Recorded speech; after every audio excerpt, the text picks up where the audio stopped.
स्वामी जी श्री रामचरण जी महाराज के अंडे में ग्रंथ प्रहलाद चरित्र चल रहा है। महाराज प्रहलाद जी की सारी कथा का वर्णन कर रहे हैं। जब हिरण्याकश्यप तपस्या करने के लिए गया था, सूर और असुरों के बीच युद्ध आरंभ हो गया था। तो हिरण्याकश्यप विजय की प्राप्ति के लिए ब्रह्मा जी की तपस्या करने वन में चला गया ताकि उसको वरदान मिल जाए और ये विजयी हो जाए। तब ऐसी बात देवताओं के राजा इंद्र को पता चली, तो इंद्र ने मृत्युलोक पर आक्रमण कर दिया और इसके राज्य में से हिरण्याकश्यप की रानी कयादु को अपहरण करके ले गए। और फिर रास्ते में नारद जी मिले। तब नारद जी ने देवताओं के राजा इंद्र से कहा, कौन बुद्धि करी सुरिराई, नीच कर्म करी लाजन आई। इंद्र कहे तुम सुनो गुसाई, बालक हतु त्रियाकु नाही। जब नारद मन कियो विचारा, भक्त जान गणियो उपकारा। तब हरि गुण सहित बजाई बीणा, प्रहलाद को मन हर लीना। तारक राम सुनायो बाणी, कृपा करी काहू नहीं जानी। करी उपदेश आपनो भायो, बहुरेंद्र को वचन सुनायो। नारद कहे सुनो सुरिराई, यहाँ के उधर भगत है भाई। तुम रानी को करी अधिकारा, की जो सेवा बहुत प्रकारा। देखो संत के दर्शन का, संतों के मिल जाने का कितना लाभ होता है। संतों से दूसरों की पीड़ा, दूसरों का कष्ट देखने में नहीं आता। It's 8:15. जब देवताओं का राजा इंद्र अबला कयादु का अपहरण करके ले जा रहा था, तो नारद जी को ये बात अच्छी नहीं लगी कि तू एक स्त्री का अपहरण करके लेके जा रहा, तेरी ये बुद्धि किसने कर दी, किसने तेरी बुद्धि खराब कर दी। इंद्र को कहा नारद जी कि कौन बुद्धि करी सुरिराई। तुम तो देवताओं के राजा हो, तुम्हारा कार्य थोड़ी, तुम्हारा कार्य तो सबको सुख पहुंचाना है, अपहरण करना तुम्हारा कार्य थोड़ी। क्यों ऐसा काम कर रहे हो, किसने तुम्हारी बुद्धि भ्रष्ट कर दी, किसने तुम्हारी बुद्धि खराब कर दी जो तुम ऐसा काम कर रहे हो। नीच कर्म करी लाज न आई, एक स्त्री का अपहरण करना नीच कर्म है, तुझे करते हुए लज्जा नहीं आ रही। तो इंद्र ने नारद जी से कहा, इंद्र कहे तुम सुनो गुसाई, बालक हतु त्रियाकु नाही। क्या कहा इंद्र ने नारद जी से कि मैं इस स्त्री को नहीं मारूंगा, इस स्त्री के कयादु के गर्भ में बालक है, राक्षस है, हिरण्याकश्यप का पुत्र है, राक्षस है। जब हिरण्याकश्यप इतना बलशाली है और तपस्या करके और बल को प्राप्त कर रहा है, तो इसका पुत्र कितना अधिक बलशाली होगा। हम हिरण्याकश्यप को नहीं जीत पा रहे, तो इसके पुत्र से कैसे जीतेंगे। इसीलिए मैं जन्म से पहले ही मैं इसको, हाँ, इसके लिए मैं इसका अपहरण करके लेके जा रहा हूं। मैं स्त्री को नहीं मारूंगा, इसके पुत्र को मारूंगा। ऐसी बात जब सुनी नारद जी ने, तो नारद जी तो दयालु थे, वो तो सबके ऊपर संत थे, वो तो सबके ऊपर कृपा करना चाहते हैं, और कोई कष्ट में हो, तकलीफ में हो, तो उसका दुख दूर करना चाहते हैं। संतों का तो यही स्वभाव होता है कि कोई कितना ही कष्ट में है, तकलीफ में है, तो उसका कष्ट और तकलीफ को दूर किया जाए। जब नारद मन कियो विचारा, भगत जान गिनियो उपकारा। तो उन्होंने, नारद जी को तो जो कोई भी मिलता है वो सब भगत ही दिखता है। तो इन भक्तों को सब भगत दिखते हैं और बदमाशों को सब बदमाश दिखते हैं। तो उन्होंने माता कयादु के पेट में जो बालक था उसको भगत समझकर उसके ऊपर उपकार किया, बचा लिया इंद्र से। क्या उपकार किया, कैसे उपकार किया? तब हरि गुण सहित बजाई बीणा। ये संतों के दर्शन का पराक्रम कि तब हरि गुण सहित बजाई बीणा, प्रहलाद को मन हर लीना। उन्होंने अपनी वीणा बजाई और हरि के नाम का गुणानुवाद किया, महिमा की, वीणा बजाते हुए, गाते हुए। तो जब वो गर्भस्थ शिशु प्रहलाद जो माता कयादु के पेट में था, उसने ऐसे नारद जी की वाणी, नारद जी के मुखारबिंद से हरि के गुणानुवाद को सुन लिया गर्भ में, तो प्रहलाद जी का मन भीतर से हर्षित हो गया, खुश हो गया, प्रसन्न हो गए। और नारद जी ने क्या सुनाया अपनी वाणी में? तारक राम सुनायो माणी। राम नाम तारक मंत्र, सुमरे शंकर शेष, रामचरण साचा गुरु, देवे यो उपदेश। ऐसा जो तारक मंत्र है राम नाम, उस तारक मंत्र को सुना दी, वीणा बजाते हुए तारक मंत्र को सुना दिया। और कयादु ने अपने कानों से सुना, और जो गर्भस्थ शिशु था प्रहलाद, उसने भी अपने गर्भ में ही सुन लिया।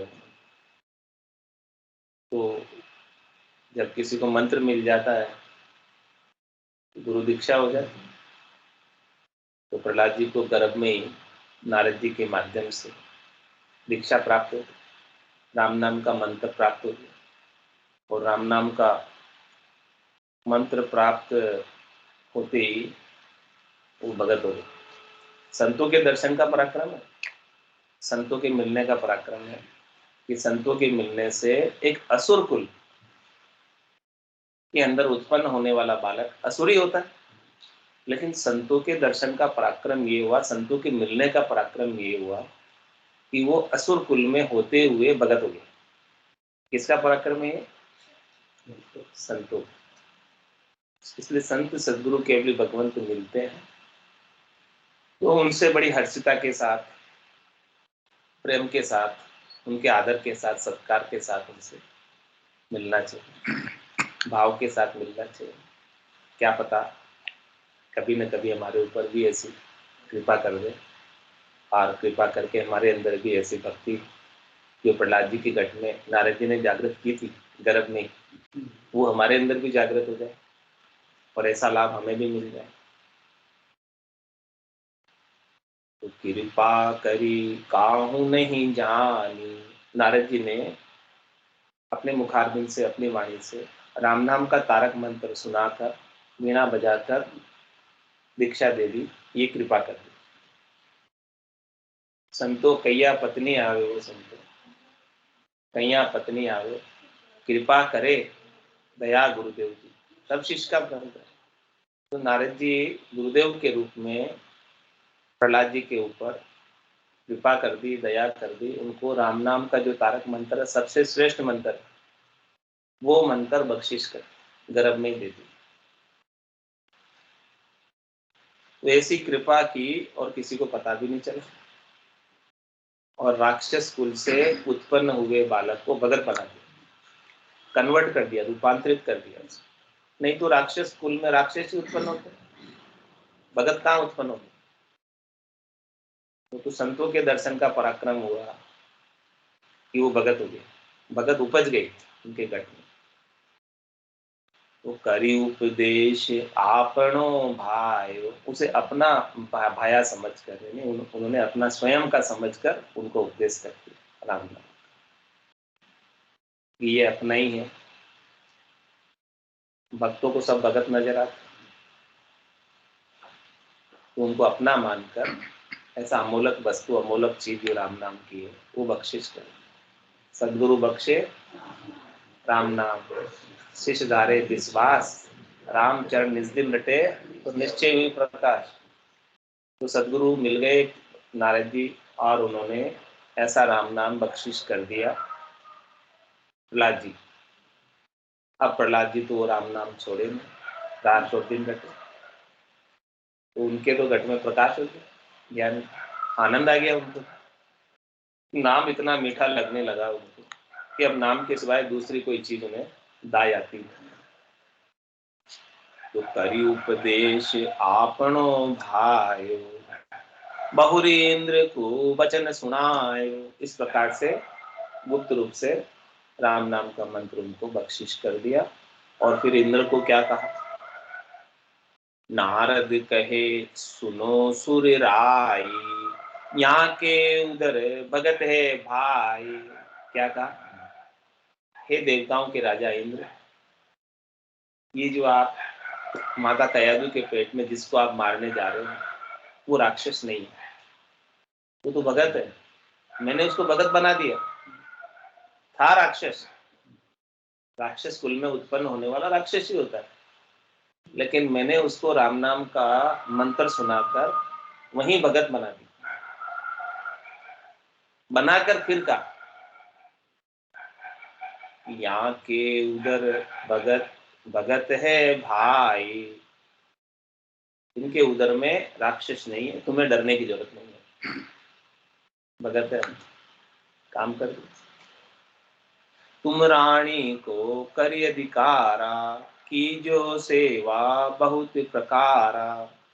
आप रानी को अपने अधिकार में लेकर आए हो, अपहरण करके लाए हो, तो अब आप जो है इनको दुख मत पहुंचाना, कष्ट मत पहुंचाना, तकलीफ मत पहुंचाना, किसी को हतना नहीं, इनकी सेवा करना, क्योंकि अब इनके पेट में तो भगत है, उससे आपको किसी प्रकार का खतरा नहीं है, डर रखने की जरूरत नहीं है, डरने की आवश्यकता नहीं है।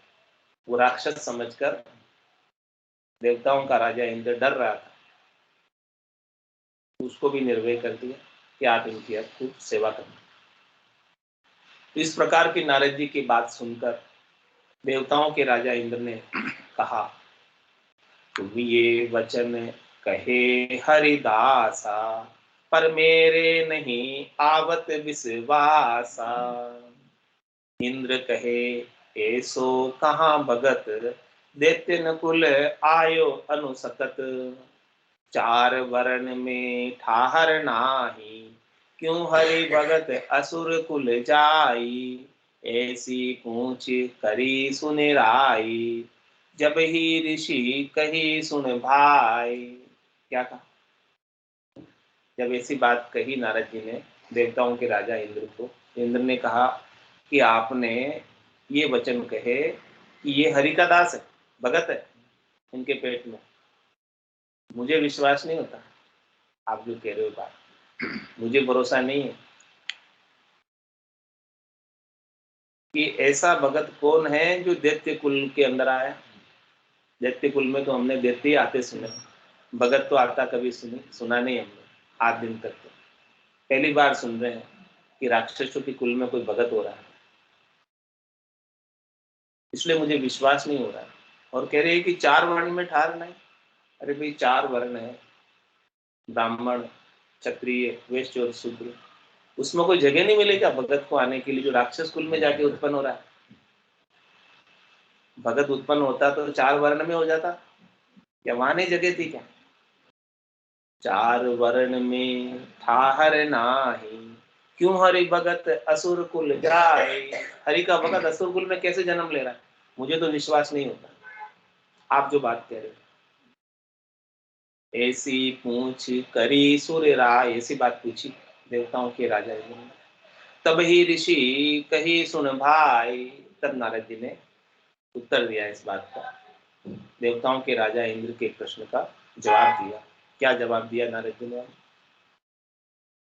नारद बोले सुनहो सुरपति, ऊंच नीच हरि नाही तिरपति। ऊंच नीच सो कर्म कहावे, हरिजन हरि भज हरि ही समावे।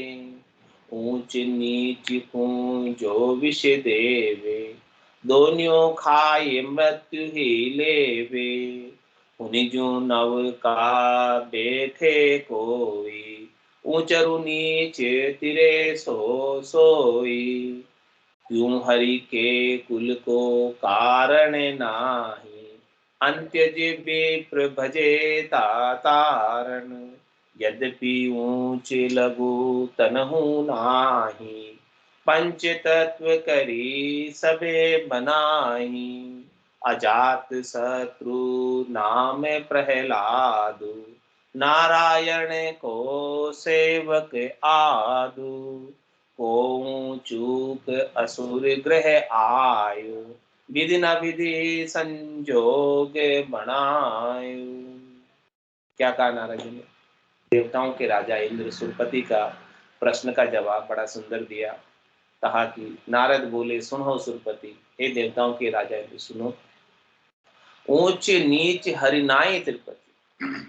हरि के लिए न कोई ऊंचा है न कोई नीचा है। हरि के लिए तो जितने देवता है उतने ही बराबर राक्षस है, उतने ही बराबर मनुष्य। हरि के लिए कोई खराब नहीं है, कोई अच्छा नहीं है, कोई बुरा नहीं है, कोई भला नहीं है। हरि के लिए सब समान है। तो ऊंच नीच सो कर्म कहावे, तो वो देवता क्यों कहलाते हैं, वो राक्षस क्यों कहलाते हैं? है तो उनके अंदर आत्मा एक ही। भगवान कहते हैं कि भूतों में भी मैं हूँ, राक्षस में भी मैं हूँ, देवताओं में भी मैं हूँ, मनुष्य में भी मैं हूँ, पशुओं में भी मैं हूँ, पक्षियों में भी मैं हूँ, सबके अंदर मैं हूँ। तो सब अलग अलग क्यों कहलाते हैं? तो ऊंच नीच सो कर्म कहावे, ऊंचे और नीचे तो कर्म है।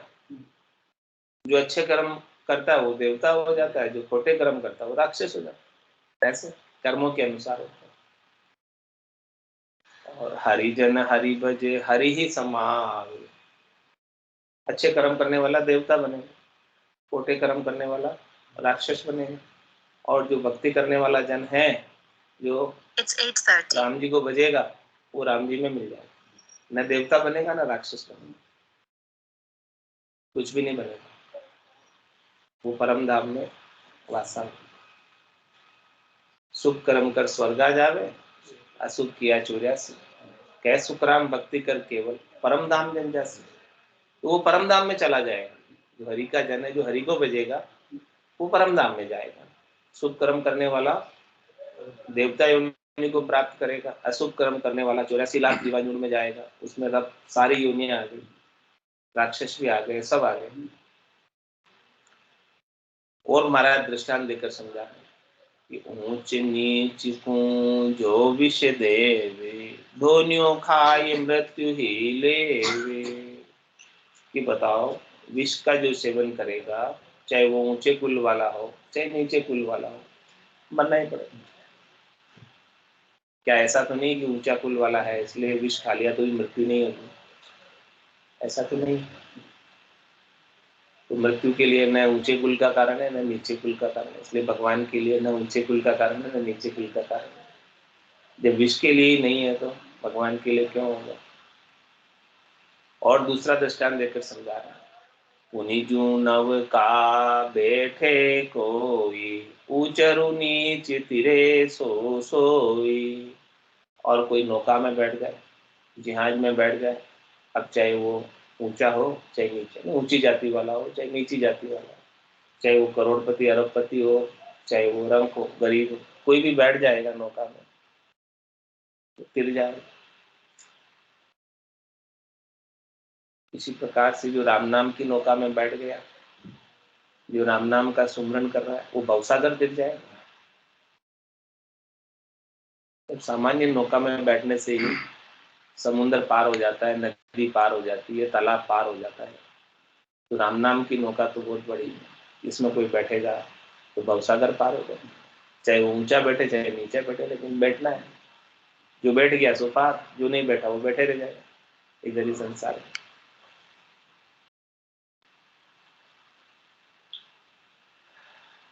इसलिए महाराज कह रहे तू हरि के कुल को कारण नाही, अंत्य जीवी प्रभजे तारण।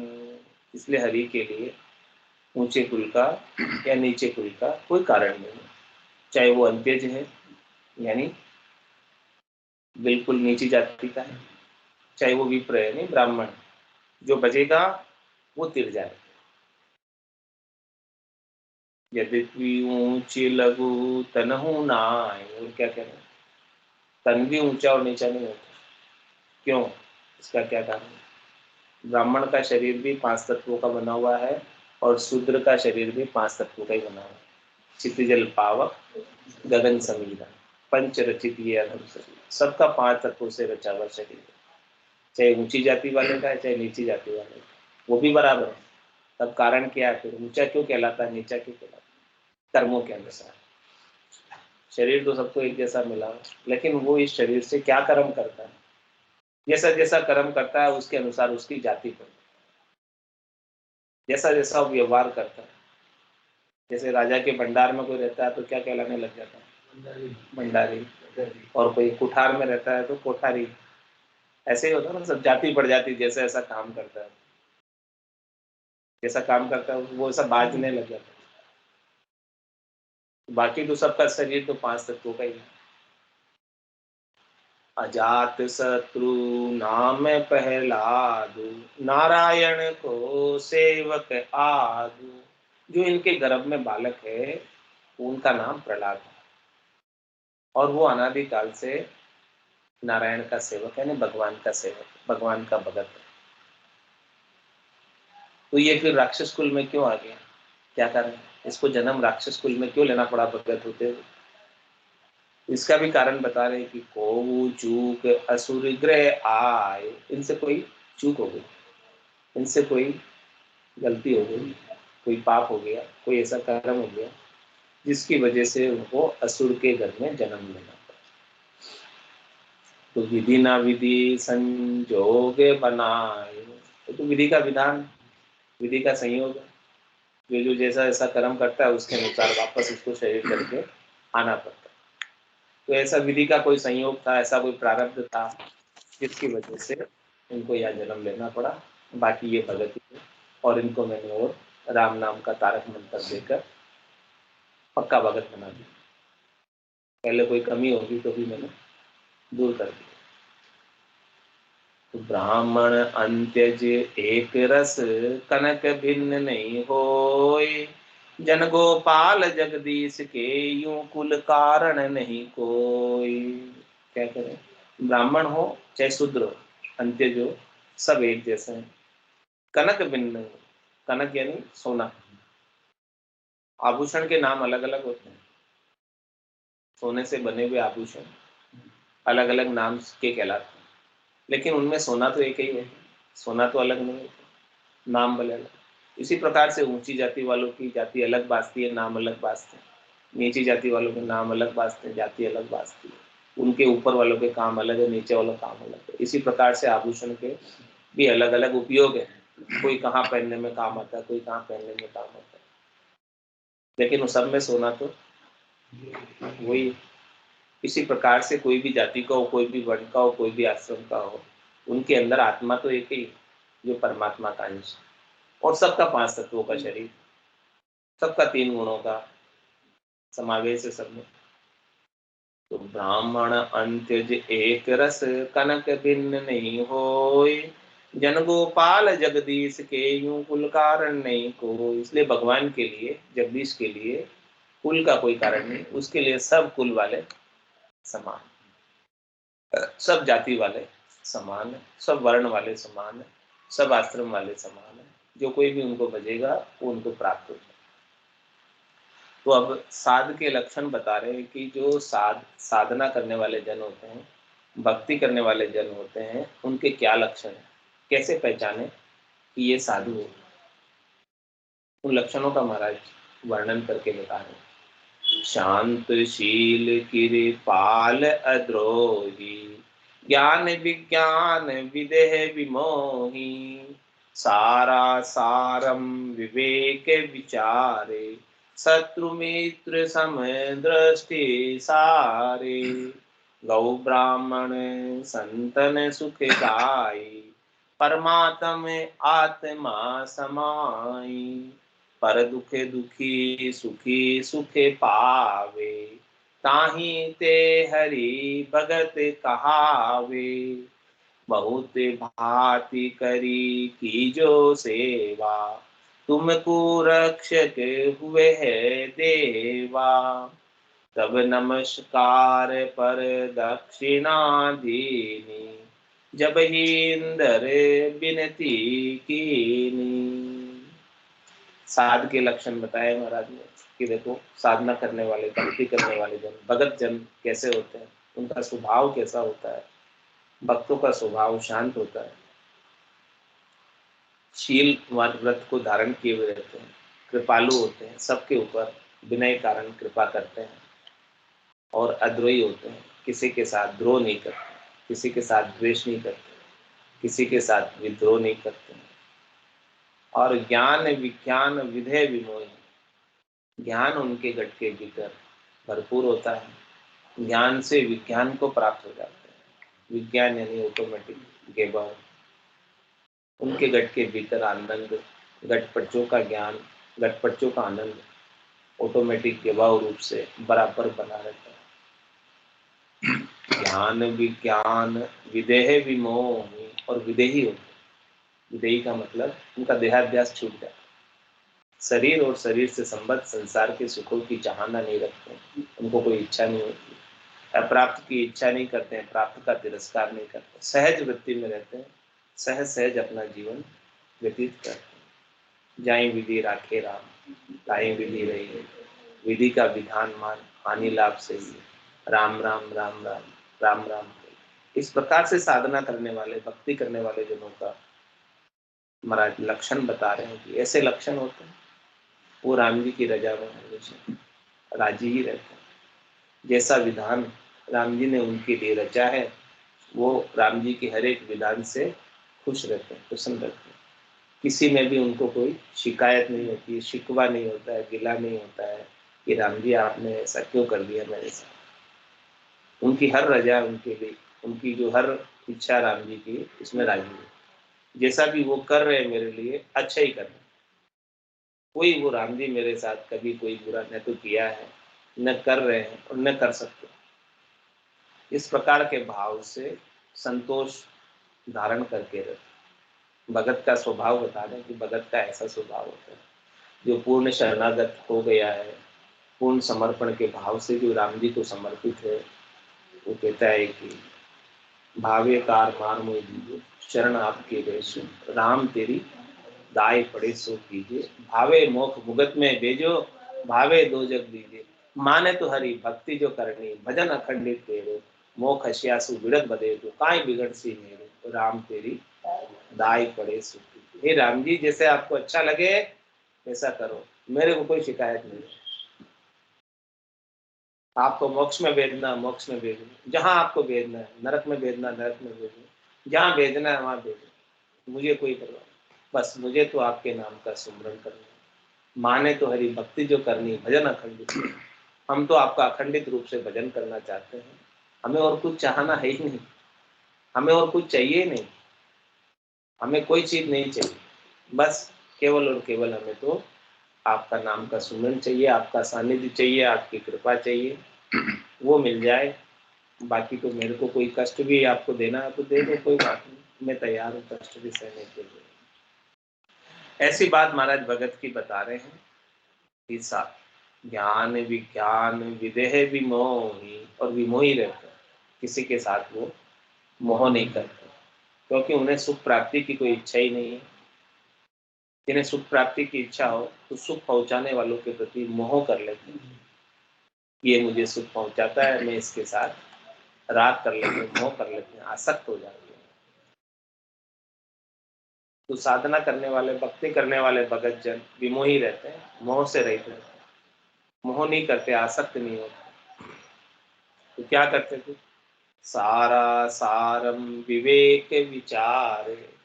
किस बात का विचार करते? सारों में सार क्या है, खास सार क्या है, मुख्य सार क्या है, बुद्धि के ऊपर विवेक जागृत कर लेते हैं और उसका ही विचार करते हैं कि सारों में सार क्या है, सबसे सार की वस्तु क्या है, सबसे सार की चीज क्या है?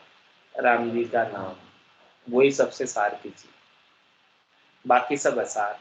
ये संसार पूरा स्वप्नवत है, सपने के समान है, असार है, यही छूट जाने वाला है। भगवान शंकर भी ये सार की बात पार्वती जी को समझा रहे करें। उमा कहत में अनुभव अपना, सतरी भजन जगत सब सपना। उमा कहत ते लोग अभागे, तजरी भजन विषय भजन। ऐसी खास बात, सारों में सार की बात की, सतरी भजन। जो हरि का भजन अपने मुखारविंद से होता है, अपनी रसना से होता है, अपनी रोमावली से होता है, अपने हृदय से होता है, वही सारों में सार, वही खास चीज। बाकी तो ये संसार का पूरा कार्य अपन जितना भी करते हैं वो सब सपने की माया उपाने के लिए करते हैं, स्वप्नवत संसार के लिए करते हैं, जो कि खुली आंखों का सपना है, दिवा स्वप्न है, दिन का स्वप्न है। जब तक आंखें खुली हुई है तब तक सब कुछ सच्चा लग रहा है, और जिस दिन आंखें बंद हो जाएगी उस दिन सब झूठा हो जाएगा, पराया हो जाएगा, वीराना हो जाएगा, अपना कुछ भी नहीं रहेगा। तो अब सार वस्तु क्या हुई? जो अपनी है, जिसको आप साथ लेके जा सकते हो वो सार की चीज है, जिसको आप साथ लेके नहीं जा सकते हो वो असार है। सिंपल सा लॉजिक है, सिंपल सी बात है। ये समझ लो कि सार और असार का गिरना क्या है, किसको सार कहेंगे, किसको असार कहेंगे। राम नाम के मोती चुनकर एक दिन माला माल हुए, धन दौलत के बने पुजारी, आखिर वो कंगाल। कंगाल क्यों हो गए? क्या कारण उसके पीछे? क्योंकि ऋतु आयो और ऋतु जासी, भूख प्यासो नागो रे, अंदर लक्ष्मी छोड़ चले गो, साथ न चाले धागो रे। अब रीति आए और रीति जाओगे, अंदर लक्ष्मी सब यहीं छूट के चली जाएगी, साथ नहीं ले जा सकते। साथ नहीं ले जा सकते, लेकिन उनको पाने के लिए, उनको कमाने के लिए कितना समय अपने को लगाना पड़ता है, कितना कष्ट सहन करना पड़ता है, तब जाके ये अंदर लक्ष्मी आती है, और इसको साथ नहीं ले जा सकते। तो अब सार की वस्तु क्या हुई? जिसे आप साथ ले जा सकते। साथ जाएगा तो केवल राम जी का नाम जाएगा।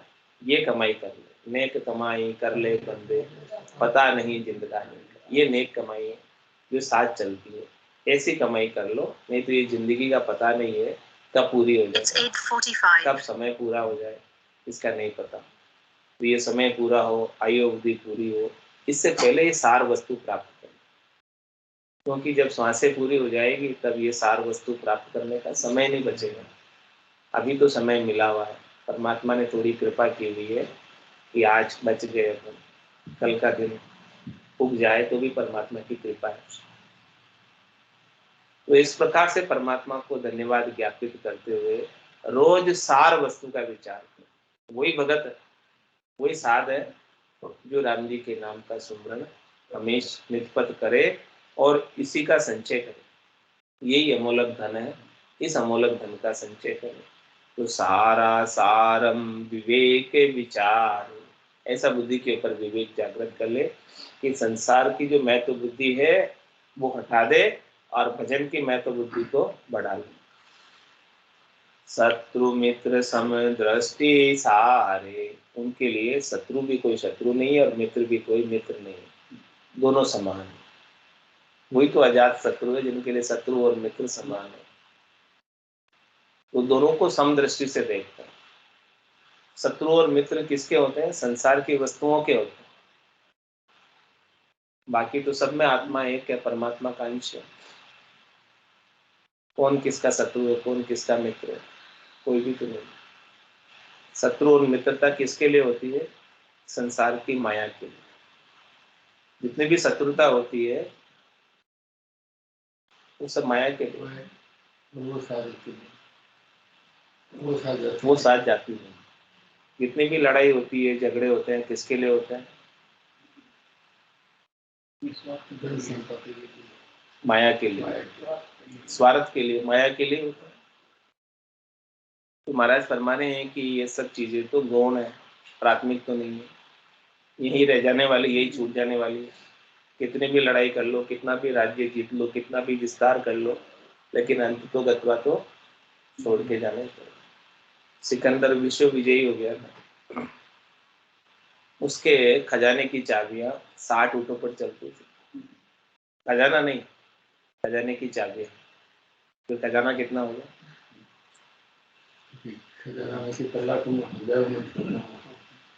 पूरे विश्व पर विजय प्राप्त करी। हाँ, फिर जब वो गया था तब उसने कहा कि मेरे जो है हाथ ऐसे बाहर निकाल दे, जनाजे से हाथ बाहर, एक भी चीज में इसमें से, यहाँ से जितना पूरा मैंने पूरी जिंदगी लगाई इस पूरे संसार को जीतने में, विश्व का राजा बनने में, और कितना खजाना मैंने सबका लूट लूट के मेरे यहाँ बसाया, और उसकी चाबियां आज 60 ऊँटों की मेरे साथ चल गई। अब जनाजे में उसके हाथ बाहर थे, खाली थे, कुछ भी नहीं लेकर जा रहा था, इतना सारा समय लगाने। देख लो क्या स्थिति। अब सार क्या हुआ? पूरा विश्व विजय करना सार हुआ, या राम नाम लेता तो वो कम से कम साथ तो जाता। वो इतना सारा चीज उसने किया पूरी जिंदगी, सब यही छोड़ के चला। पाप ही किया, किसी को मारा, किसी का वही किया ना, और क्या किया? और वो पाप साथ में ले गए, और वो पाप का फल उसे भोगना पड़ेगा अगला जन्म धर के। कै सुखराम मिलिया धर्माई, किया कर्म नहीं जाता।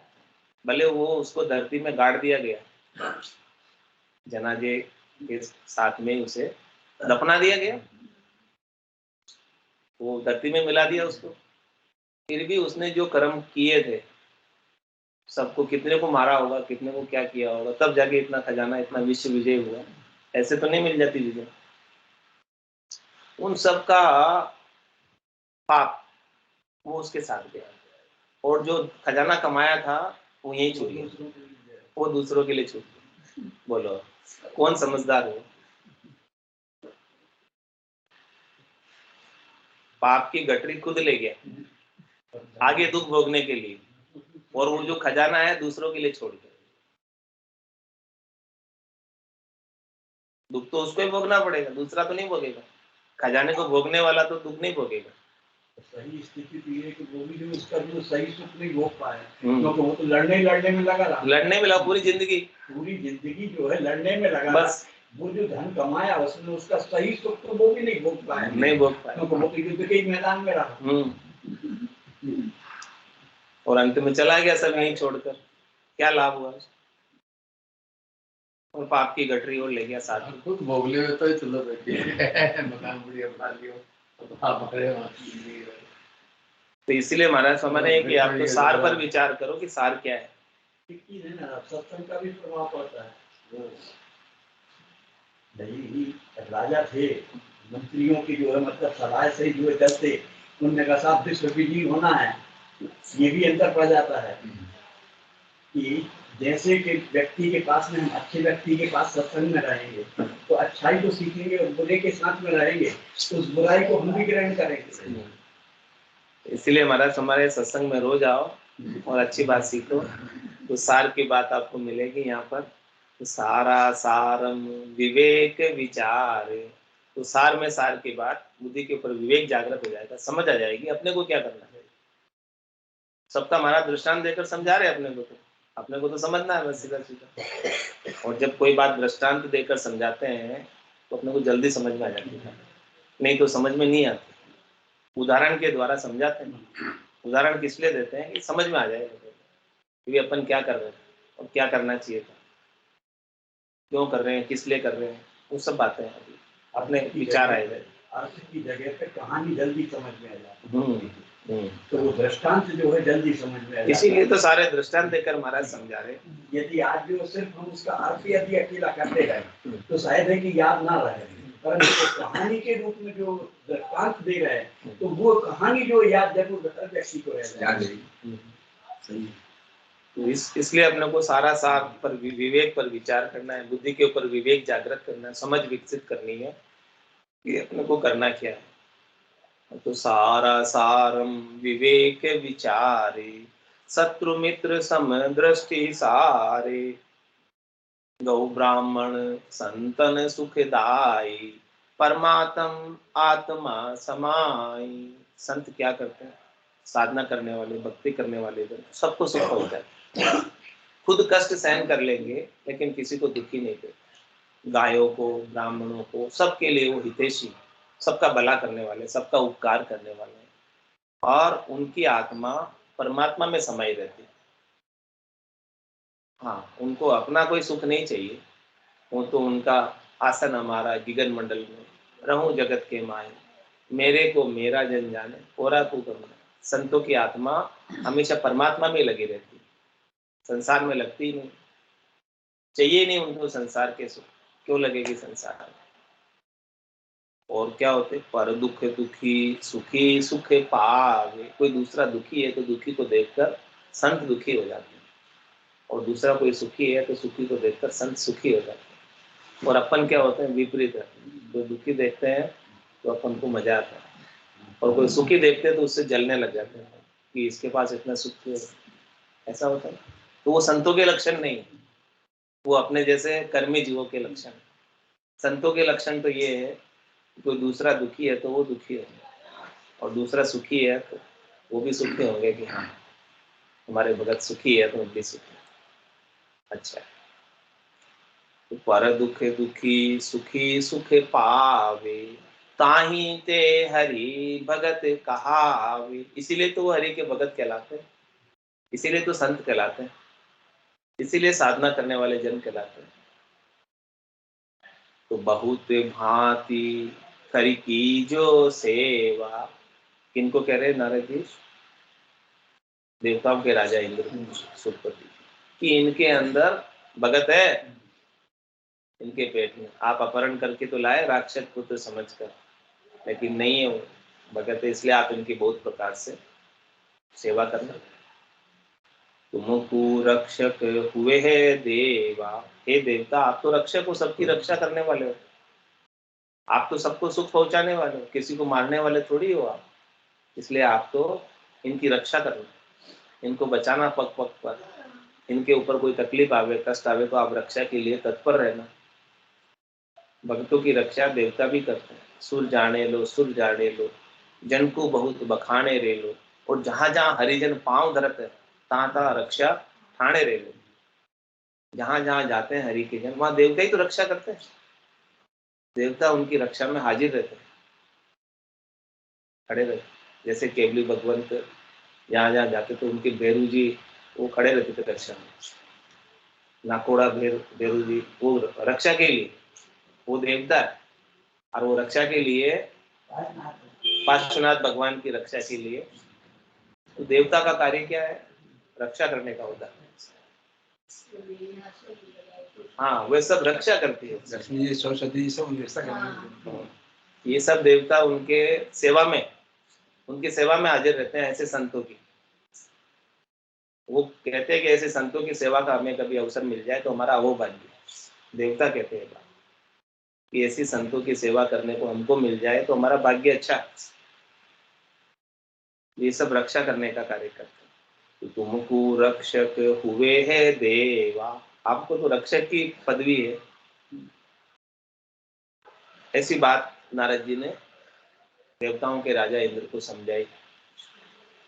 तब नमस्कार पर दक्षिणा दीनी, जब ही इंद्र विनती कीनी। इस प्रकार से नमस्कार किया, प्रदक्षिणा दी, और फिर इंद्र ने क्या कहा? छाड़िन दे न ले जाऊं, भगत है तेरा को तुम ठाऊं। ऋषि स्थान रही जम माता, गर्भ सहित आवे जब ताता। तहाँ नारद बहु धियो परमोधा, हित प्रहलाद मातु से बोधा। परिमाता को उर सुधि नाही, सुति श्रोता धार्यो मन माही।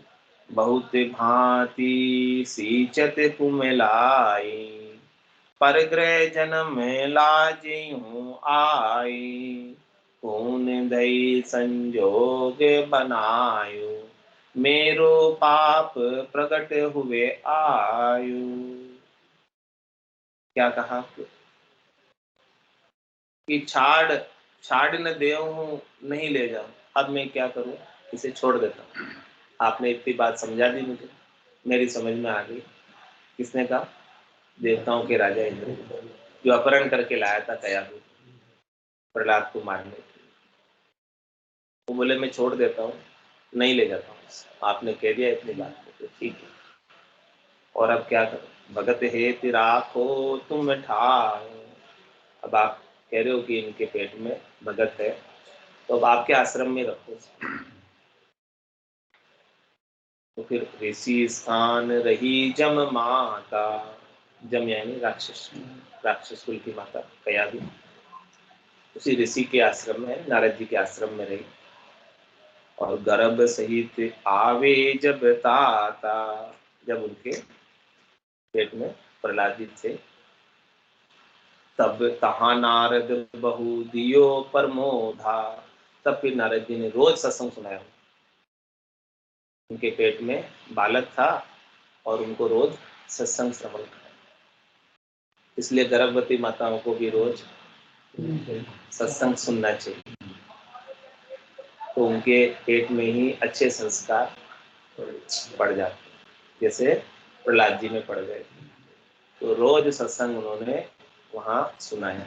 उसका याद है भगवान की भगत थे वो, नाकस के डर से नहीं बोल राम राम करते, तो डरते हाँ।